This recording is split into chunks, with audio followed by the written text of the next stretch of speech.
Selamat pagi, kita bersama lagi dalam ruang bicara yang dibawakan kepada anda tentunya di Bernama TV. Dan hari ini juga kita memilih satu lagi topik yang saya kira cukup penting sebenarnya untuk kita sembang-sembang bersama dengan seorang tetamu yang cukup istimewa yang sudah pun berada di studio ruang bicara ini bersama dengan saya. Baiklah, topik yang kita pilih hari ini di ruang bicara ialah survival pendidikan tinggi di era COVID-19. Dan tetamu yang sudah pun ada menemani saya di studio hari ini, kita ingin mengucapkan selamat datang semula pada seorang sahabat yang cukup saya hormati sebenarnya, yang berbahagia, Profesor Dr. Azizul Halim Yahya, iaitu Ketua Pegawai Eksekutif di Institut Pendidikan Berterusan dan Pengajian Profesional ataupun ISEPS University Teknologi Mara. Jadi Prof, apa khabar? Alhamdulillah. Sehat ya? Baik, sehat. InsyaAllah. Hari ini kita kena pakai. Ya, betul lah. Kena new normal. Biasakan. Ya. Dan kepada anda yang sedang bersama kami ketika ini, macam saya katakan, ini topik yang sebenarnya terbuka untuk kita bincangkan. Jadi kalau anda juga barangkali ingin berkongsi pandangan dan juga pendapat berkaitan dengan topik ini, jangan lupa gunakan dua talian yang kami sediakan kepada anda di 0326979767 dan juga 0326979768. Dan seperti biasalah, anda juga sebenarnya boleh mengikuti kami secara live di FB dan juga di YouTube Bernama TV. Baik, bila kita bercakap tentang survival pendidikan tinggi di era COVID-19, ini sesuatu yang penting dan menarik sebenarnya, Prof. Ya. Dan saya tahu bahawa Prof juga dan rakan-rakan di Universiti Teknologi Mara juga sebenarnya berhadapan dengan satu situasi yang begitu mencabar sebenarnya disebabkan oleh pandemik COVID-19. Jadi impak yang mungkin boleh kita kongsi bersama sebenarnya, Prof. Senario yang berbeza, mungkin sistem pendidikan juga berbeza disebabkan oleh pandemik COVID-19 ini. Terima kasih kepada sahabat dan saudara Syakawi yang saya kenal sekian lama. Saya percaya soalan tersebut adalah satu soalan yang relevan dan penting, iaitu berkaitan survival pendidikan tinggi, kesan daripada pandemik COVID-19 ini. Jadi sebelum saya bercerita berkaitan tentang survival pendidikan tinggi ini, kita kembali semula kepada COVID-19 itu. Apa sebenarnya yang berlaku pada tahun lepas, 18 Mac, di mana kita berdepan dengan PKP MCO pada waktu itu, semuanya being lockdown. Semuanya tidak boleh ke sana dan ke sini. Semuanya tidak boleh bergerak ke mana-mana. So jadi begitu juga implikasi kesannya berlaku kepada universiti-universiti. Termasuklah universiti tempat saya bekerja. Jadi kebiasaan kita yang norma biasa, iaitu apabila berada di keluar kuliah, kita akan berjumpa, kita akan mengajar, kita kalau memegang peralatan, akan memegang peralatan. Tapi kali ini mereka tidak berada di kampus. Jadi bagaimana proses pembelajaran tersebut? Inilah yang kita agak concern pada waktu itu. Bagaimanakah cara kaedah yang terbaik untuk kita memberikan pembelajaran atau pengajaran yang terbaik seperti kebiasaan. Jadi di sinilah yang saya lihat, saya berpandangan bahawa kita memerlukan satu laluan alternatif bagi untuk mengatasi masalah tersebut. Dan saya lihat pada waktu itu, pada bulan April tahun lepas, Alhamdulillah Kementerian Pengajian Tinggi Universiti telah mengambil satu langkah inisiatif yang amat baik untuk mengatasi masalah tersebut dengan memperkenalkan SOP yang berkaitan, dengan menjangkakan bahawa COVID ini akan selesai dalam masa beberapa bulan. Tetapi COVID berterusan sehingga hari ini, malah angka hari ini makin meningkat. Jadi di sini satu kaedah yang saya lihat, perlu ada kaedah yang bukanlah katakan seperti foolproof, di mana pembelajaran pengajaran itu akan dapat diteruskan kekal dan mencapai piawaian kualiti seperti yang telah ditetapkan. Jadi contohnya, cara yang saya lihat adalah menerusi pembelajaran sepanjang hayat. Itu ada salah satu kaedah yang boleh diteruskan dengan di samping menjamin kualiti pembelajaran tersebut. Okey, kita nak sentuh soal itu nanti, tapi saya masih lagi nak bercakap serba sedikit berkaitan dengan survival pendidikan tinggi di era COVID-19 ini. Ramai juga yang memberi pandangan dan juga pendapat, Prof. Ya. Apakah disebabkan oleh terpaksa mengikuti the new normal, terpaksa mengikuti cara pembelajaran yang baru? Apakah secara tidak langsung ataupun secara langsung kualiti pelajar-pelajar di institusi pengajian tinggi itu akan merosot, ataupun pihak pusat-pusat pengajian tinggi di negara kita masih lagi dapat mengekalkan satu bentuk pendidikan agar kualiti pelajar-pelajar yang dikeluarkan nanti tidak merosot seperti apa yang dijangkakan? Ya. Saya boleh bercakap berdasar pengalaman saya selama 1 tahun yang lebih berdepan dengan COVID ini. Pada mulanya kita memiliki persepsi bahawa kualiti itu akan merosot, akan menurun disebabkan tidak bersemuka lagi, tidak boleh berada di kuliah, hanya belajar melalui talian. Tetapi apa yang kita alami pada hari ini, malah kualiti telah menjadi semakin baik disebabkan penambahbaikan cara pengendalian kuliah melalui talian tersebut. Dan saya lihat pengalaman saya sendiri, contohnya kehadiran pelajar lebih baik waktu menerusi talian daripada bersemuka, contohnya. Okey. Sebab accessibility itu ada. Ada setengah tempat talian internet yang mungkin kurang baik, mungkin itu akan dapat menjejaskan, tetapi ianya dia boleh diatasi menerusi apa yang dinamakan ODL, di mana pelajar masih boleh belajar menerusi menggunakan Facebook, WhatsApp, Facebook Live dan sebagainya. Itu juga akan memastikan bahawa pembelajaran itu boleh diteruskan. Hanya perlu dimantapkan, diperkasakan daripada masa ke semasa. Kepada pensyarah-pensyarah sendiri, ini pun satu cabaran yang cukup hebat juga bagi pada pandangan saya. Jadi bagaimana pensyarah-pensyarah pula dapat ataupun perlu menyesuaikan diri mereka dengan senario semasa disebabkan oleh COVID-19 ini? Ya, menerusi pengamatan saya, pensyarah-pensyarah terdiri daripada pelbagai generasi. Ada generasi baby boomer, contohnya, generasi X, contohnya. Jadi mereka ini dari segi teknologi savvy, level of teknologi savvy-nya berbeza-beza. Jadi penerimaan itu mungkin berbeza-beza antara satu sama lain. Tetapi selepas beberapa bulan, penghayatan itu telah dapat diterima oleh semua. So jadi saya tidak nampak itu sebagai satu masalah pada peringkat awalnya. Mungkin mencurigakan, iaitu mungkin tidak berkeyakinan untuk pelaksanaan tersebut. Memang berlaku perbahasan di antara ahli-ahli akademik di universiti, apakah cara pedagogi yang terbaik. Tetapi pada hari ini tidak timbul dah masalah tersebut. Okey, dari segi penempatan pelajar-pelajar mungkin untuk practical training dan sebagainya, apakah itu ada masalah daripada industri-industri yang mungkin sukar untuk menerima mereka disebabkan oleh sekatan SOP dan sebagainya, Prof? Ya, apa saya boleh kaitkan dengan bidang saya, contohnya saya bidang komunikasi di Fakulti Komunikasi, contohnya. Alhamdulillah pelajar-pelajar tidak mendapat kekangan untuk mendapat tempat menjalani latihan amali. Tetapi kemungkinan cara mereka berdepan dengan kaedah latihan tersebut telah berbeza disebabkan sekatan pergerakan dan perjalanan.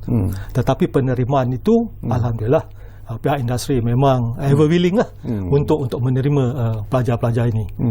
Jadi setakat ini apakah Prof dapat melihat bahawa pelajar-pelajar dan juga institusi pengajian tinggi negara kita, pensyarah-pensyarah dan sebagainya sudah dapat menyesuaikan diri sebenarnya dengan keadaan semasa COVID-19 ini? Menerusi pengamatan saya, nampak gayanya sudah dapat menyesuaikan diri, tetapi mungkin ada satu dua yang mungkin berdepan dengan masalah. Tetapi masalah yang mungkin kalau kita ingin lihat adalah accessibility dari segi internet mengikut kawasan-kawasan tertentu. Itu mungkin berlaku kepada kawasan-kawasan tertentu, tetapi pihak universiti, pihak kementerian telah berjaya menangani masalah tersebut supaya tidak berlaku digital divide di antara pelajar-pelajar tersebut. Di bandar ada akses kepada internet, di luar bandar tidak ada, contohnya. So jadi insyaAllah saya nampak dapat diselesaikan atau dikurangkan masalah tersebut. Tapi ada tak Prof, bagi pengalaman Prof sendiri lah, daripada UiTM sendiri, ada tak pelajar-pelajar UiTM sendiri yang mungkin merasa tidak berpuas hati, yang merasa tidak merasa gelisah dan sebagainya kerana tidak dapat hadir ke kuliah dan sebagainya? Sememangnya tidak dinafikan. Pada peringkat awal memang sebab semua orang been caught by surprise, kan, sebab tidak biasa, kan. Ibu bapa komplain contohnya, mengapa anak mereka nak belajar bagaimana mereka boleh diterima bekerja satu hari nanti. Tetapi apa yang saya nyatakan tadi, bahawa pihak universiti telah mengenal pasti kaedah-kaedah yang terbaik bagi menangani masalah tersebut. Contohnya macam saya sebutkan tadi, kita menggunakan kaedah ODL, di mana tidak memerlukan line internet yang berterusan, hanya line telefon biasa saja masih boleh meneruskan pengajian. Pastinya kita lihat bahawa kebiasaan itu sudah jadi bukan benda yang biasa. Bila berada di universiti, kita memerlukan campus life. Sekarang campus life itu tidak ada. Contohnya ada juga pelajar-pelajar yang kohort baru sampai hari ini belum sempat bersua muka dengan rakan-rakan pelajarnya di dalam kuliah, setakat online saja. Tetapi setakat ini semuanya telah dah terima bahawa itulah hakikat sebenarnya. Kalau katakan kita nak melanggar semua itu, maka kita berdepanlah dengan COVID-19 ini yang pasti kita tidak mahu. Okey, kita pergi kepada apa yang ingin kita sentuh tadi. Sebentar lalu juga Prof ada sebut tentang pembelajaran sepanjang hayat. Jadi apa yang dimaksudkan dengan pembelajaran sepanjang hayat ini sebenarnya, Prof? Saya melihat bahawa pembelajaran sepanjang hayat ini adalah satu laluan alternatif ataupun satu kaedah untuk menyelesaikan atau kalau tidak pun mengurangkan permasalahan tersebut. Sebab pembelajaran sepanjang hayat ini sebenarnya adalah satu proses pendemokrasian pendidikan yang merangkumi pengetahuan, kemahiran dan kompetensi secara formal ataupun tidak formal. Jadi di sini kita lihat ada dua golongan pelajar, iaitu pelajar yang masih belum bekerja dan pelajar yang sudah bekerja. Jadi pelajar yang belum bekerja contohnya mampu untuk menimba ilmu supaya dapat mempelajari bidang-bidang baru, bidang-bidang yang boleh membuka ruang untuk meningkatkan kemahiran mereka. Tetapi bagi mereka yang telah bekerja, ini adalah satu platform untuk reskilling, upskilling dan juga retooling, untuk mengekalkan kompetensi kepakaran mereka supaya mengikut peredaran zaman, peredaran masa, peredaran teknologi dan disesuaikan dengan kehendak majikan, terutama di industri. Dan itulah dia yang kita yang saya lihat untuk kelebihan pembelajaran sepanjang hayat ini. Ada juga yang berpandangan dan juga berpendapat, ada juga yang mengatakan ataupun melihatnya daripada persepsi yang mengatakan bahawa ialah bila kita bercakap tentang pembelajaran sepanjang hayat ini hanya membuang masa sebenarnya. Ada yang mengatakan mungkin ialah mengambil masa yang terlalu lama untuk ditamatkan dan sebagainya. Pandangan Prof dalam isu ini? Memang kita tidak nafikan sebahagian segelintir daripada kita mungkin melihat bahawa mungkin katakan membuang masa dan mengambil masa panjang untuk tamat. Tapi kalau kita balik semula kepada surah pertama yang diturunkan kepada Nabi Muhammad SAW dalam surah Al-Aqlaq contohnya, dia menerangkan bahawa Allah menciptakan manusia dari benda yang hina, kemudian memuliakan dia dengan mengajar, membaca, menulis dan seterusnya, memberi pengetahuan. Begitu jugalah dengan pembelajaran sepanjang hayat ini, mengutamakan sebegitu. Jadi dengan itu juga dikatakan kalau membuang masa dan sebagainya, kalau kita berfikiran positif dan kita ingin mempelajari dalam berdepan dengan COVID pandemik 19 ini, maka insya-Allah kita dapat mengurangkan masalah tersebut. Ini yang saya lihat bahawa pembelajaran secara sepanjang hayat ini kita boleh lihat macam saya sebutkan tadi, mungkin secara formal ataupun secara informal. Contohnya, secara informal maksudnya kita masuk ke universiti, tapi secara informal pada hari ini kita ada social media kita ada YouTube contohnya. Di situ juga banyak kita belajar. Ya, itu salah satu kelebihan kaedah yang kita lihat pembelajaran sepanjang hayat ini. Bila Prof sebut, saya mendengar berkali-kali Prof menyebut dikaitkan dengan pembelajaran sepanjang hayat ini dengan COVID-19 itu sendiri. Di mana titik pertemuan dan titik penting sebenarnya untuk orang ramai memikirkan secara serius tentang isu ini? Macam awal tadi saya sebut, COVID-19 telah memberikan satu norma baru, iaitu sekatan untuk pergerakan kita, sekatan untuk kita bersemuka, bertemu, dan juga sekatan dari segi jumlah masa, dan juga jumlah manusia yang berada di sekeliling kita. Itu semuanya adalah sekatan sesuatu benda yang baru yang tidak pernah kita fikirkan. Jadi di sinilah akibatnya pembelajaran di universiti itu kemungkinan berdepan dengan masalah untuk mendapatkan cara yang new, norma-norma yang biasa sebelum ni. Tetapi bila disebut tadi pembelajaran sepanjang hayat itu, dia memberi satu laluan alternatif. Walaupun apa juga yang berlaku, pengajaran itu dapat diteruskan, ilmu itu tetap sampai, dan pelajar-pelajar ini akan graduate dengan kualiti seperti yang sebelum ini, dan seterusnya akan mendapat pekerjaan. Itu yang kita utamakan. Sebab kalau tidak kita melakukan inisiatif ini, maksudnya semua aktiviti lazim kita di universiti contohnya, di institusi pengajaran tinggi akan terhenti. So jadi itu yang kita ingin elakkan.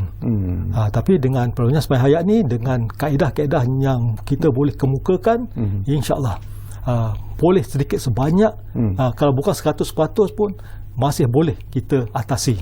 Itu yang saya saya berpandangan seperti itu. Untuk mencapai satu keputusan yang memberangsangkan, apa yang dilakukan oleh ISEP sendiri dalam usaha untuk memberi galakan kepada orang ramai untuk terlibat dalam pembelajaran sepanjang hayat ini, Prof? Ya, contohnya ialah saya menjaga satu PTJ dinamakan ISEP, Institute of Continuing Education and Content Studies, di mana Professional Studies, di mana ISEP ini adalah mengamalkan pembelajaran sepanjang hayat untuk sekian lama. Di mana contohnya kita memperkenalkan program EPJJ contohnya. EPJJ ini bukan satu benda yang baru, sudah ada sekian lama. Sejak tahun 73 lagi kita dulu kita separuh masa lah. Tetapi EPJJ ini baru diperkenalkan beberapa tahun yang lepas, dan di situ di mana mempunyai ruang untuk kita mengenalkan pelbagai jenis program. Dahulu mungkin program kita sebelum tahun 2019 hanya lebih kurang 46 program. Tapi pada hari ini, sejak 2019, sebelum COVID, kita telah berkenal hampir 200 program. Bukan itu saja. Dan malah kita juga memperkenalkan untuk di mana kita bernasib baik. Waktu COVID itu berlaku pada bulan Mac tahun lepas, kita telah menyusun strategi pada waktu tanpa kita duga bahawa COVID itu berlaku. Dan kita telah memperkenalkan pelbagai jenis program, seperti program sijil annex contohnya. So apa benda sijil annex itu contohnya? Iaitu memberikan satu nilai skill baru kepada alumni ataupun yang mereka yang telah belajar sekian lama, 10 tahun yang lepas, tetapi mungkin ilmu itu sudah pudar ataupun ilmu itu sudah tidak lagi relevan pada hari ini, tetapi hanya dengan mempelajari sebanyak 15 jam kredit contohnya, mereka akan mendapat satu skill set yang baru. So itu salah satu. Kemudian salah satu kita ada juga program seperti professional programs yang kita tawarkan, dan juga program eksekutif yang kita pelopori, dan terdapat banyak lagi program-program kita tawarkan, dan ada juga laluan alternatif yang lain pada hari ini seperti micro credential dan juga MOOC, massive open online course contohnya. Di mana contohnya di ISEP kita ada lebih kurang 1,000 kursus di bawah MOOC, dan pada hari ini pelajar kita yang mendaftar seramai 176,000 pelajar daripada 150 buah negara satu dunia. Okey, nanti kita nak sambung lagi tentang perkara itu, Prof. Itu sesuatu yang penting dan menarik sebenarnya untuk kita war-warkan kepada penonton-penonton kita. Tapi seperti biasalah, kita diarah untuk berehat dulu buat seketika. Dan kepada anda yang sedang bersama kami ketika ini di ruang bicara ini, anda mungkin ada pandangan-pandangan, ada pendapat-pendapat ataupun ada pertanyaan-pertanyaan yang ingin anda lontarkan kepada tetamu saya yang berada di studio. Jadi saya ulangi lagi, guna dua talian yang kami sediakan kepada anda. Nombornya 03-2697-9767 dan juga 03-2697-9768. Kita lihat Pak seketika.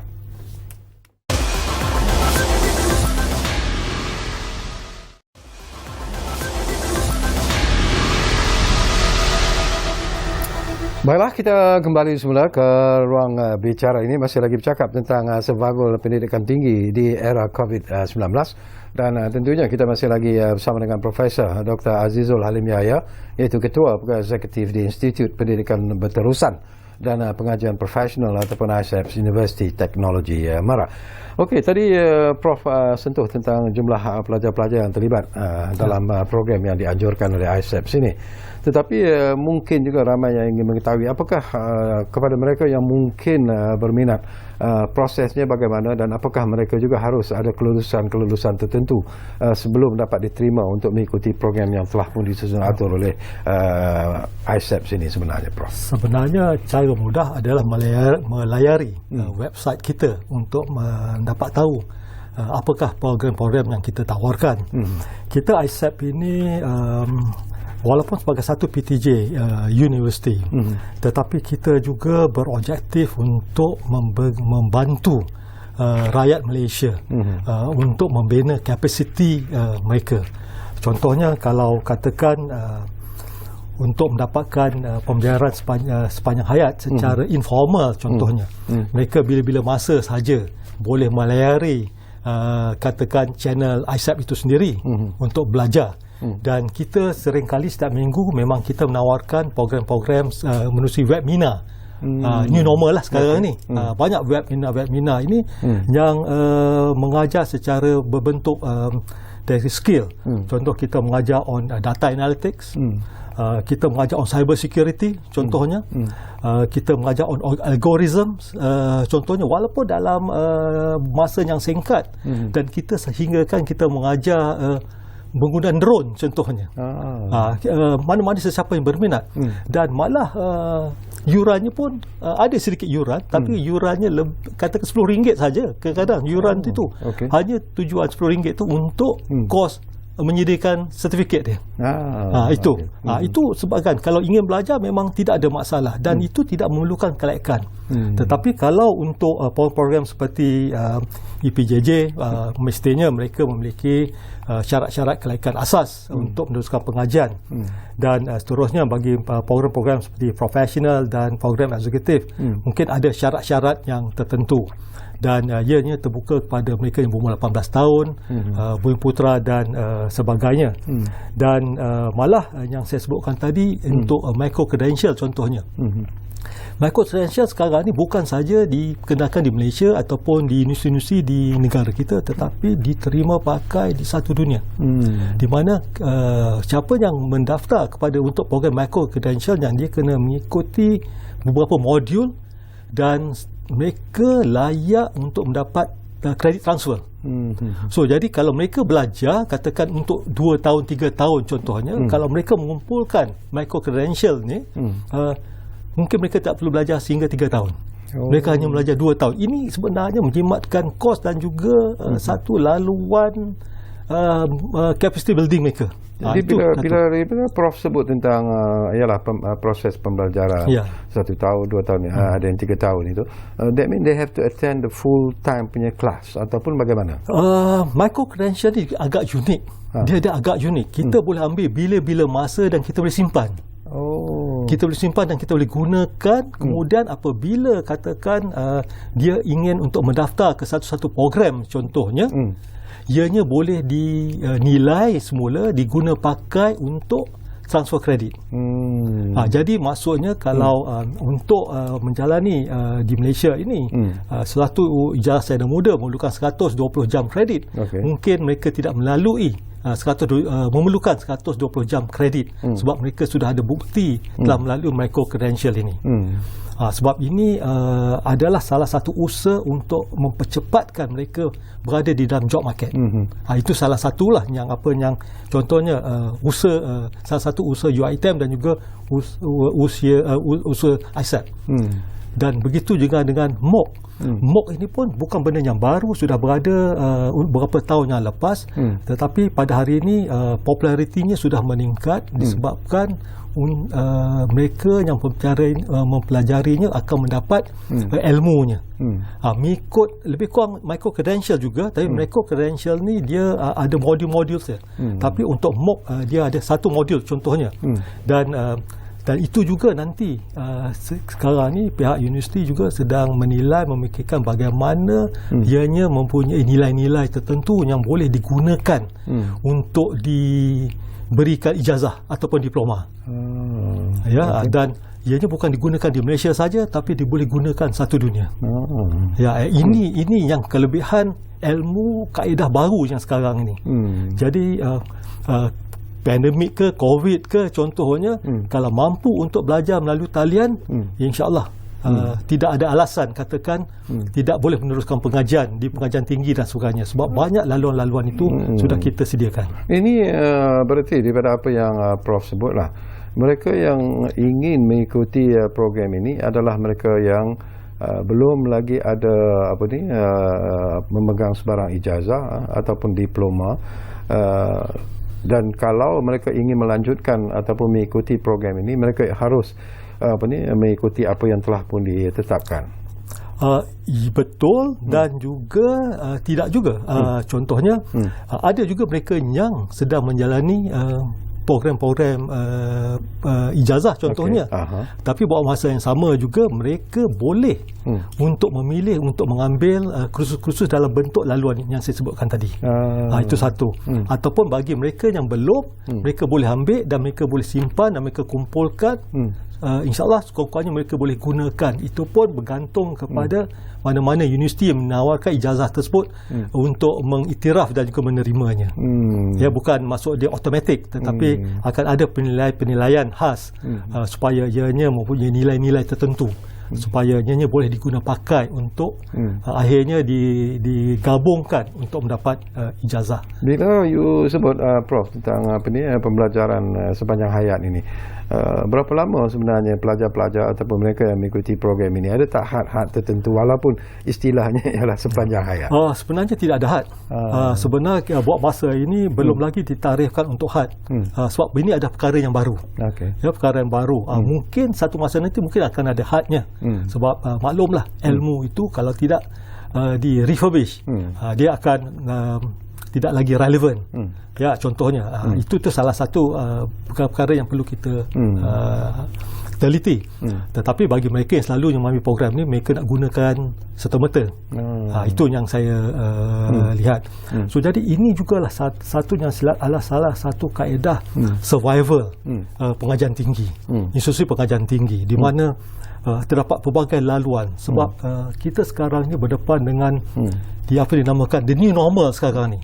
Dulu kita masuk universiti, contohnya satu semester ke satu semester, kita belajar untuk berapa minggu, 14 minggu, kemudian kita ada ujian examination, kemudian selepas 6 semester atau 8 semester kita mendapat ijazah. Itu dalam keadaan dahulu. Tapi hari ini datang ke kampus pun ada sekatan-sekatan disebabkan untuk mengekang COVID-19 ini. Jadi bagaimana mengatasi masalahnya? Ini adalah salah satu laluan yang bukan ultimate, tetapi laluan alternatif yang boleh membantu sekurang-kurangnya terus menggerakkan aktiviti lazim di universiti-universiti. Kita sedang menghadapi satu lagi masalah Prof, bila kita cakap tentang survival pendidikan di era COVID-19 ini, pengangguran misalnya di kalangan generasi muda khususnya. Jadi apakah Prof merasakan bahawa ini mungkin satu lagi pintu yang dibuka sebenarnya oleh pusat ataupun pusat pengajian tinggi dalam usaha untuk membantu generasi muda yang mungkin tidak ada apa-apa sijil dan sebagainya, dan ini mungkin juga akan memberi mereka satu ruang dan juga peluang yang lebih berkesan dalam usaha untuk mendapat pekerjaan mungkin selepas kita menghadapi COVID-19 ataupun masa COVID-19 pun mungkin bukan mustahil untuk mereka berjaya sebenarnya. Sebelum saya menyentuh tentang soalan yang disebutkan tadi, antara KPI universiti adalah graduate employability. Maksudnya setiap tahun apabila pelajar itu tamat universiti kena memastikan mereka mendapat pekerjaan. Rating 90% ke atas adalah amat baik, bawah daripada 80% ada kurang baik contohnya. Itu dalam keadaan biasa. Tetapi apabila berlakunya pandemik yang kita hadapi hari ini, masalahnya sekarang orang yang bekerja pun hilang pekerjaan. Apatah mereka yang sedang mencari pekerjaan. Ini adalah perkara yang perlu dan telah pihak kementerian dan universiti juga saya percaya yang telah kita fikirkan selama ini bagi mengatasi masalah tersebut. Jadi untuk penyelesaian masalah itu, macam saya sebutkan tadi, kita ada dua bentuk alternatif pembelajaran ini. Satu menerusi formal dan juga menerusi tidak formal atau informal. So menerusi informal contohnya, walaupun dia tidak mendapat ijazah contohnya, tetapi mereka belajar menerusi YouTube contohnya, itu juga ada proses pembelajaran, dan malah universiti juga boleh venture di dalam itu untuk menyediakan orang kata skill-skill baru yang boleh dipelajari. Contohnya macam ada seorang pelajar electrical engineering yang berada di Muar, mungkin berdepan dengan masalah pekerja menjadi engineer sebabkan COVID, dan telah belajar menjahit, buat baju kebaya dan menjadi viral. Kemudian ada juga pilot contohnya, disebabkan COVID, kapal terbang tak boleh terbang contohnya, hilang pekerjaan, tapi kesinambungan hidup perlu ada. Akhirnya sanggup belajar menerusi YouTube cara buat burger, belajar burger Oman dan menjadi smash burger viral. Dan menjadi perhatian ramai. So jadi soalannya sekarang sama ada kita hendak ataupun tidak mahu.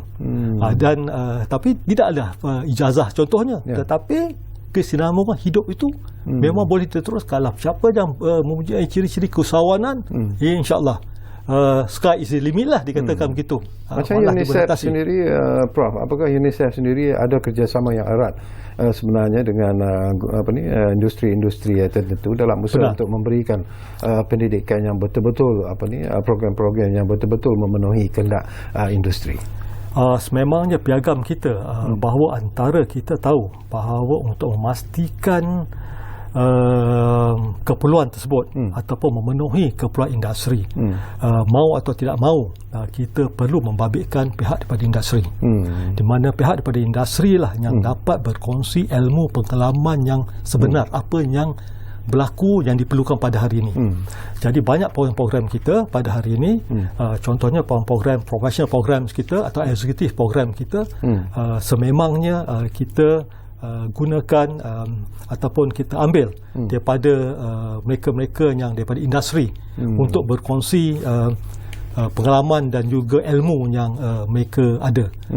Malah bukan itu saja, contohnya malah kita pun ada kerjasama dengan contohnya di United Kingdom dan juga dengan Europe, yang trainer-trainer yang tersohor contohnya daripada sana untuk datang mengajar executive programs kita dan juga leadership program kita. Malah pada hari ini lebih mudah disebabkan kita terima mereka boleh mengajar secara online. Dulu kosnya tinggi. Mereka orangnya hebat untuk bawa ke sini, naik business class dan first class contohnya, very mahal. Tetapi pada hari ini menerusi ilmu tetap sama, tapi hanya berjumpa menerusi online saja. Maksudnya proses pembelajaran itu, proses pentarafan itu dapat dilaksanakan dengan seperti biasa. Hanya kaedah saja berbeza. Okey, mungkin menarik jugalah Prof, kita ada masa yang agak panjang lagi. Antara contoh-contoh bila Prof sebut tentang professional program, executive leadership, boleh tak bagi contoh-contoh program itu sendiri dalam bahasa yang direct dan mudah untuk difahami oleh penonton? Antara contoh-contoh. Ada contoh-contohnya. Contoh-contohnya seperti yang kita gunakan macam on data analytics contohnya. Data analytics di mana kita bawa daripada luar negara untuk mengajar dan juga berkongsi pengalaman. Sebab ianya ada satu benda yang amat penting pada hari ini, memahami algoritma sebab artificial intelligence pada hari ini contohnya sudah menjadi advance. So jadi itu antara program-program dan malah sehingga program yang kita tawarkan contohnya untuk board of director contohnya. Ya, itu yang berimpak tinggi lah, berimpak tinggi di mana kita ada mereka datang mengajar, di mana kalau mereka untuk mengajar ke luar negara mahal, contohnya beratus ribu contohnya, tetapi dengan kita kalau level-level board of director contohnya 60,000 itu 30,000 40,000 itu boleh boleh untuk mendapatkan ilmu yang sama. Itu antara program-program yang dikendalikan di ISEP pada hari ini. Untuk membantu golongan-golongan yang rendah itu pula, apa antara program-program yang ISEP lakukan dan dilihat telah pun berjaya sebenarnya membantu mereka dalam golongan ini? Kita sedang menyediakan contohnya intelligent farming contohnya. Intelligent farming di mana dengan sekarang ni menjadi petani cara dahulu mungkin dah berbeza. So jadi kita menyediakan kaedah-kaedah untuk intelligent farming. Intelligent farming ni maksudnya menggunakan teknologi. Dapat kita melihat yield dia, berapa hasilnya. Dan itu adalah untuk yang golongan-golongan yang katakan B40 contohnya, untuk menjalankan perniagaan small medium enterprise contohnya yang kecil atau small scale businesses. Dan kita juga ada menawarkan program seperti contohnya mungkin orang lihat satu permainan tetapi sebenarnya sudah jadi serius, iaitu menjadi pilot drone. Ya, jadi pilot drone for farming contohnya sekarang ini menjadi penting. Dan kita memerlukan pilot yang mahir, bukan menggunakan drone tu kemudian jatuh drone tersebut. Dan juga memahami etika dan undang-undang penerbangan tersebut yang bukan boleh diterbangkan sebegitu saja. Itu kita nampak low impact tetapi memerlukan skill yang hebat, dan ISEP menyediakan laluan-laluan tersebut. Itu antara program kita yang kita tawarkan. Dan ada juga program-program on programming ataupun on cyber security. Baru-baru ni kita bercerita mengenai being cyber attack di negara sebagai negara kita contohnya. Dan sebelum berlaku cyber attack tu, kita telah 2 minggu lepas kita dah mulakan program khusus untuk cyber security contohnya. So jadi bagi mereka yang ingin menimba ilmu tersebut, hanya dengan belajar hanya 2 hari saja, untuk mendapatkan ilmu tu, boleh kita kongsikan ilmu tersebut. Ya, itu sebahagian yang kita usahakan dan kita tawarkan. Menarik. Okey, Prof, kita akan berehat buat kali terakhir nanti sebentar lagi, tapi kembali nanti mungkin masa tak begitu panjang, tapi mungkin ada lagi persoalan-persoalan yang sempat saya kongsikan nanti bersama dengan tetamu kita yang berada di studio yang berbahagia, Profesor Dr. Azizul Halim Yahya, iaitu Ketua Pegawai Eksekutif di Institut Pendidikan Berterusan dan Pengajian Profesional ataupun ISEP Universiti Teknologi MARA. Kita rehat buat kali terakhir.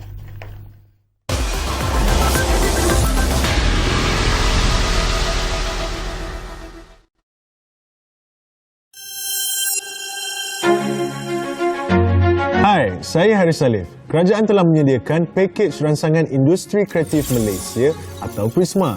Jadi melalui Kementerian Komunikasi dan Multimedia Malaysia telah merancang untuk membantu kelangsungan kelestarian penggiat industri kreatif. Oh hai, sekarang ini saya berada di set penggambaran. Jadi kerajaan akan teruskan peluang yang sedia ada untuk jana pendapatan, penulisan skrip baru, penerbitan baru dan yang paling penting, peluang pekerjaan. Pihak kerajaan juga membantu golongan pemuzik dengan pelbagai dana.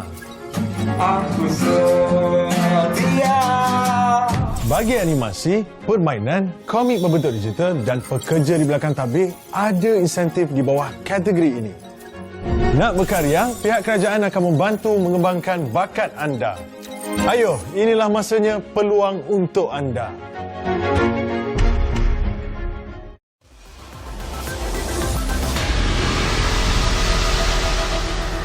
Baiklah, terima kasih kerana anda masih lagi bersama kami di ruang bicara ini dan kita hampir-hampir di penghujung sebenarnya bercakap tentang survival pendidikan tinggi di era COVID-19. Mungkin penting jugalah Prof untuk kita kongsi bersamalah. Barangkali ramai juga yang tidak mengetahui bahawa sebenarnya apa saja program yang disusun atur oleh ISEP sebenarnya boleh membantu sebenarnya dalam kerjaya, dalam kemajuan kerjaya mereka yang berminat dan juga mungkin untuk masa depan mereka juga ini merupakan program yang seharusnya lah diberi perhatian yang serius oleh mereka yang berminat sebenarnya. Ya. Kita melihat sekarang ini pada hari ini lanskap pengajian tinggi sudah berubah. Lanskap kerjaya juga sudah berubah. Yeah.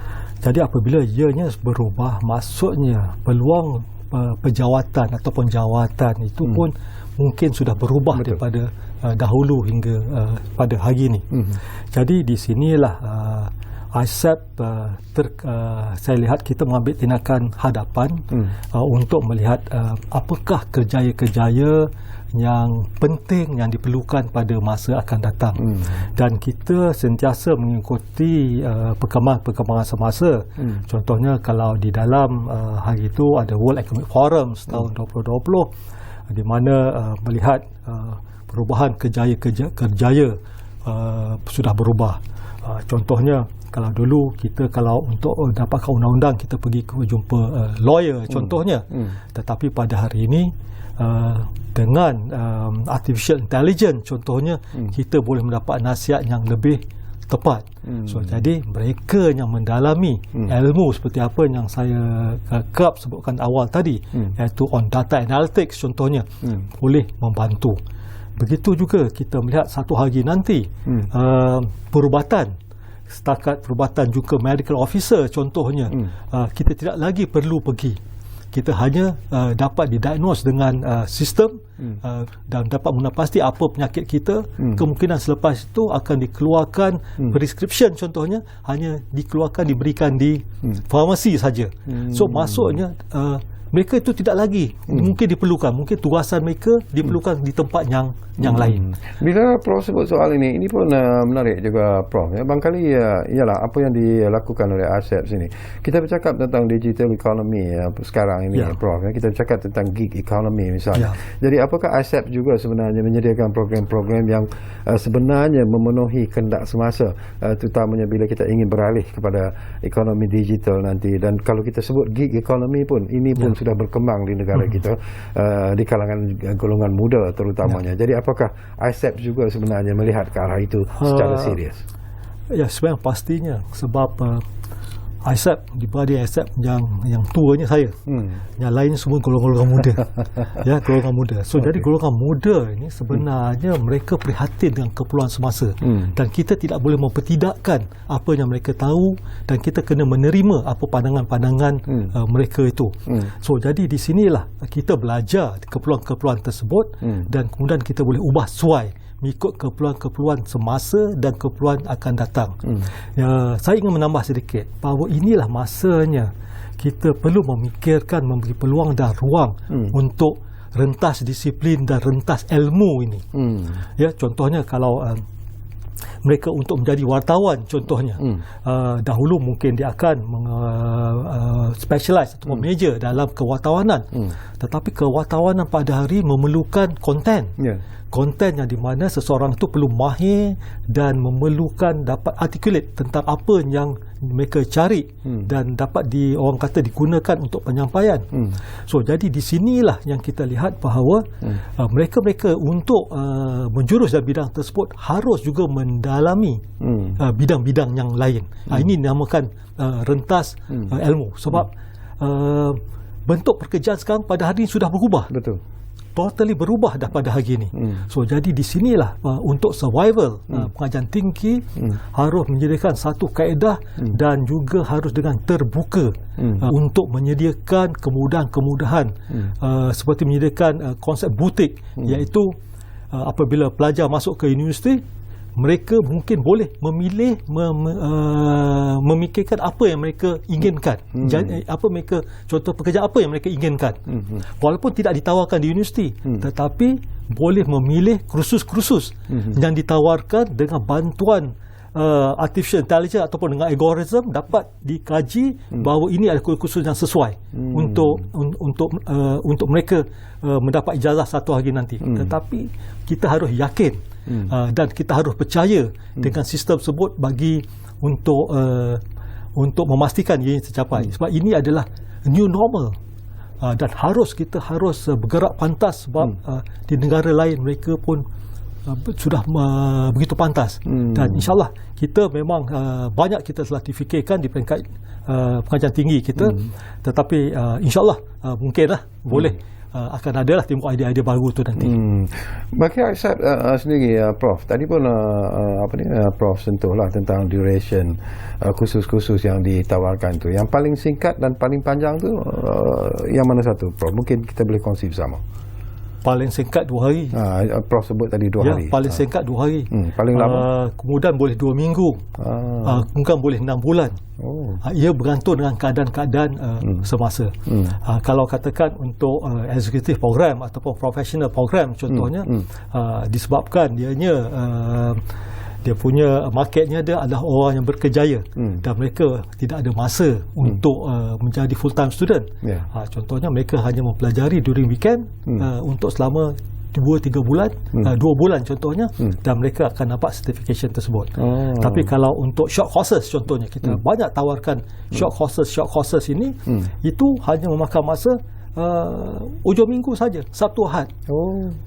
Dan kita akan kompres modul itu selama mungkin sebanyak 8 jam ataupun 16 jam, 8 jam lah contohnya, atau 12 jam untuk 2 hari contohnya, dengan kaedah-kaedah pedagogi yang kita gunakan, dengan membawa trainer-trainer ataupun tenaga pengajar yang mahir.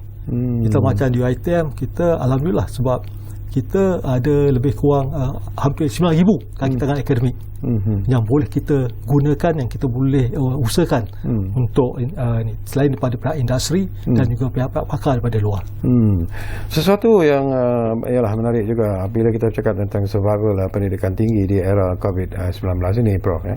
Dan kita percaya bahawa sesungguhnya lah macam Prof sebut tadi, kita terpaksa berubah daripada apa yang sedia ada ini kepada sesuatu yang mungkin tidak kita jangkakan sebelum ini. Jadi pandangan Prof sendirilah, sekiranya lah pandemik COVID-19 ini berpanjangan, berlarutan, apakah Prof melihat bahawa akan timbul lagi banyak masalah bila kita bercakap tentang survival pendidikan di negara kita ini? Apakah pusat-pusat pengajian tinggi yang ada di negara kita sekarang ini sudah pun belajar daripada apa yang berlaku ketika ini, dan mungkin adaptation yang bersesuaian boleh dihadapi nanti oleh pusat-pusat pengajian tinggi di seluruh negara?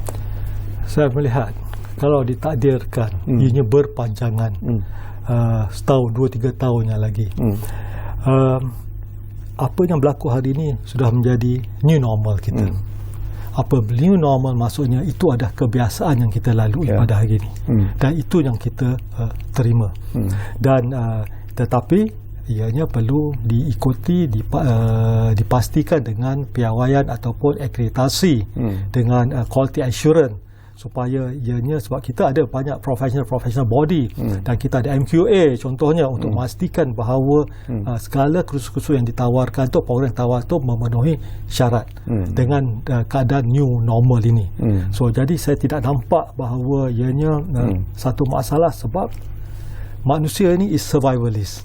Sebab pada sampai hari ini kita masih ada. Dinosaur dah tak ada lah, tapi kita masih ada.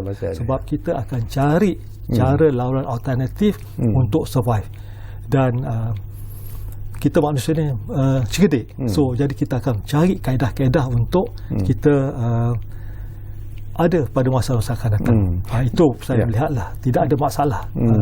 Nasihat kepada generasi muda, para graduan yang sekarang sehingga ke detik ini barangkali menghadapi kesukaran untuk mendapat pekerjaan dan sebagainya. Jadi apa yang perlu mereka fikirkan secara serius, kerana kita bimbang macam kita sebut tadilah, sekiranya pandemik COVID-19 ini berpanjangan, mereka juga akan menghadapi satu situasi yang cukup mencabar sebenarnya. Jadi nasihat Prof kepada generasi muda, saya untuk para graduan, generasi muda, seperti nasihat kepada anak-anak saya lah contohnya, di mana selagi masa ada, selagi ruang peluang ada, belajarlah, timbullah seberapa banyak ilmu yang ada. Sebab platform untuk menimba ilmu itu begitu banyak pada hari ini. Dengan teknologi yang sedia ada, dengan social media yang disediakan secara percuma. Contohnya, tidak pandai bertukang dahulu, sekarang boleh bertukang. Tidak boleh berkebun, tak pandai berkebun, sekarang dia dah boleh berkebun. Contohnya, itu juga ada salah satu cara bagi memastikan bahawa kita ni tetap kekal relevan. Yang pentingnya sama ada nak ataupun tidak. Dan apabila kita berada di rumah, pergerakan kita terhad, tetapi mind kita sentiasa bergerak. Kenapa bergerak? Disebabkan kita sentiasa bertalian. So jadi imagination itu sebenarnya ada amat penting. Di mana imagination itulah yang menjadikan kita dapat berinovasi. Contohnya, apa yang kita ada pada hari ini adalah inovasi. Jadi contohnya pada hari ini kita tidak pernah terfikir membeli barang secara online. Contohnya, betul. Hari ini setiap hari ada saja barang sampai depan di rumah secara online. Kita tak tahu siapa yang membeli. Dulu kita bimbang, takut ditipu. Tapi sebabkan keadaan terpaksa, kita terus harus orang kata menaruh kepercayaan. Begitu juga dengan pembelian makanan. Dulu kalau nak beli makanan, kita kena tengok makanan tersebut. Sekarang ni kita hanya melihat online saja, dari menu saja, dan kita boleh pilih dan beli, kemudian tak sampai 1 jam dah sampai. Betul. Ini adalah norma baru, tetapi ilmu itu harus dipelajari. Digital marketing itu harus dipelajari. Itu juga pun kita ISEP mempelopori on digital marketing. Dan bagi siapa yang berminat, ceburi, ambil ilmu tersebut.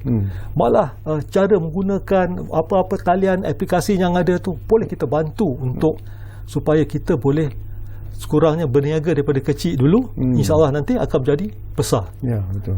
Peluang ruang ada, hanya tepuk dada, tanya selera. Itu saja. Baik, terima kasih banyak-banyak kepada yang berbahagia, Profesor Dr. Azizul Halim Yahya. Banyak sebenarnya yang kita kongsikan. Dan terpulanglah sebenarnya tawaran sudah pun dibuat sebenarnya. Pintu sebenarnya sudah pun dibuka oleh ISEP. Dan terpulanglah kepada anda untuk menyambut ataupun memasuki pintu yang disediakan itu. Jadi kita harap apa yang disebut oleh Profesor Dr. Azizul itu mungkin akan dapat memberikan inspirasi dan juga ilham dan juga semangat sebenarnya kepada generasi muda khususnya, dan juga kepada mereka yang mungkin sudah pun berusia tetapi masih lagi berminat untuk mengikuti beberapa program-program yang disediakan oleh ASEP. Gunakanlah kesempatan itu sebaik-baiknya. Terima kasih kepada anda yang menumpukan perhatian bersama kami di Ruang Bicara ini, dan seperti yang selalu kami janjikan, Ruang Bicara akan terus berbicara bersama anda dari masa ke semasa. Dan jangan lupa kita masih lagi berjuang untuk menentang pandemik COVID-19 ini. Jadi kita jaga keluarga kita, dan yang penting juga kita jaga negara kita. Jumpa lagi.